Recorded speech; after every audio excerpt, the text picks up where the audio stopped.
دوستو، کیا آپ لوگوں نے کبھی سنا ہے کہ دنیا کے کسی ڈائریکٹر کو اپنی کسی ایک فلم کی وجہ سے موت کا سامنا کرنا پڑا ہو؟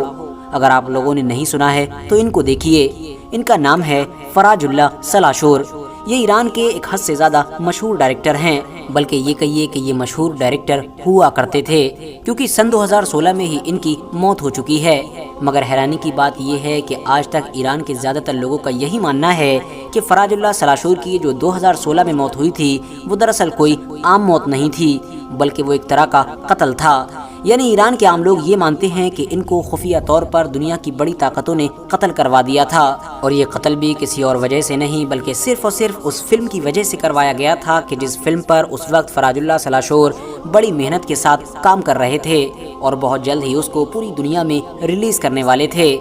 مگر اب سوال یہی ہے کہ آخر ایران کے لوگ ایسا کیوں مانتے ہیں؟ آخر وہ کون سی فلم تھی اور اس فلم میں ایران کے یہ مشہور ڈائریکٹر ایسا کیا دکھانے والے تھے کہ جس کی وجہ سے دنیا کی بڑی بڑی طاقتوں کے ہوش اڑے پڑے تھے، اور جن بڑی طاقتوں کے اوپر ایران کے عام لوگوں کی طرف سے ان کے قتل کا الزام لگایا جاتا ہے، آخر وہ بڑی طاقتیں کون ہیں؟ تو چلیے آج کی اس ویڈیو میں ہم لوگ یہی سب کچھ سمجھنے کی کوشش کرتے ہیں۔ دوستو، اس بات میں تو کوئی شک نہیں ہے کہ ایران دیش کو پچھلے ایک لمبے وقت سے امریکہ کے ساتھ ساتھ ویسٹرن کنٹریز کے سب سے بڑے ورودیوں کے طور پر دیکھا جاتا ہے، چاہے بات ویپنز کی ہو، آرمی کی ہو یا پھر دوسرے ویاپار کی ہو۔ ہر معاملے میں ایران اور ویسٹرن کنٹریز کے بیچ وواد ہوتا ہی رہتا ہے۔ وقت وقت پر الگ الگ چیزوں کو لے کر یہ لوگ آپس میں لڑتے جھگڑتے ہوئے دکھائی دیتے رہتے ہیں۔ انٹرسٹنگ بات یہ ہے کہ ان ساری چیزوں کے ساتھ ساتھ یہ وواد فلم انڈسٹری میں بھی آ چکا ہے۔ یہی وجہ ہے کہ جب امریکہ کے ساتھ ساتھ دوسری ویسٹرن کنٹریز میں کچھ ایسی فلمیں بننا شروع ہوئیں کہ جس کے اوپر اسلاموفوبیا کا ٹیگ لگایا گیا،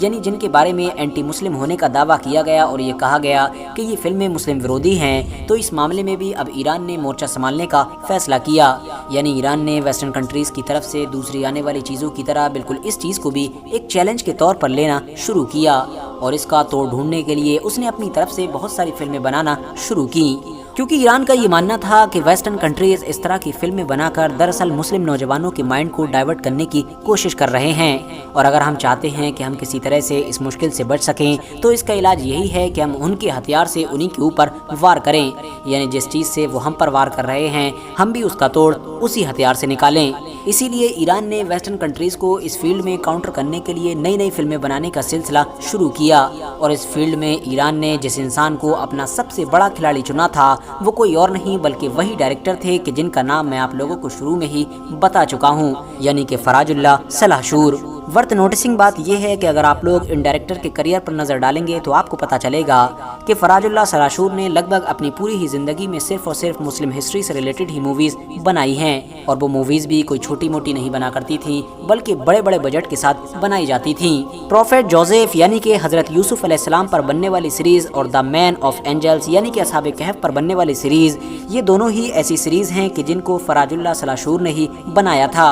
اور یہ دونوں ہی سیریز پوری کی پوری دنیا میں حد سے زیادہ ہٹ ثابت ہوئی تھیں۔ شاید ہی آج کے دور میں کوئی انسان ایسا ہوگا کہ جو ان کے بارے میں نہیں جانتا ہوگا، اور یہی وہ لمحہ تھا کہ جب نہ صرف فراج اللہ سلاشور نام کے ان ڈائریکٹر کو پوری ہی دنیا میں ایک نئی پہچان ملی تھی بلکہ ساتھ ہی ساتھ لوگوں کو یہ احساس بھی ہو گیا تھا کہ ایران جس طرح کے دعوے کرتے آیا ہے، یعنی جس طرح کی باتیں کرتا آیا ہے، وہ دراصل صرف باتیں نہیں تھیں بلکہ ایران تو سچ مچ بالکل سیریس ہو کر اس میٹر پر کام کر رہا ہے، اور وہ اس طرح کی موویز لگاتار بنا رہا ہے اور آگے بھی بناتا رہے گا۔ مگر دوستو، پھر 27 فروری سن 2016 میں فراج اللہ سلاشور کی موت ہو گئی، اور موت کی جو وجہ بتائی گئی تھی ڈاکٹرز کی طرف سے وہ دراصل لنگ کینسر تھا۔ شروع میں تو ان کی موت کو ایز اے نارمل لیا گیا تھا اور لوگوں نے دوسری موتوں کی طرح ان کے اوپر کوئی خاص دھیان نہیں دیا، مگر حیرانی اس وقت ہوئی کہ جب وفات کے کچھ دنوں کے بعد اچانک سے ایران کی کچھ رپورٹس میں اور ایران کے کچھ عام لوگوں نے اس طرح کا دعویٰ کرنا شروع کر دیا کہ دراصل یہ جو ڈائریکٹر کی موت ہوئی تھی یعنی کہ فراج اللہ سلاشور کی،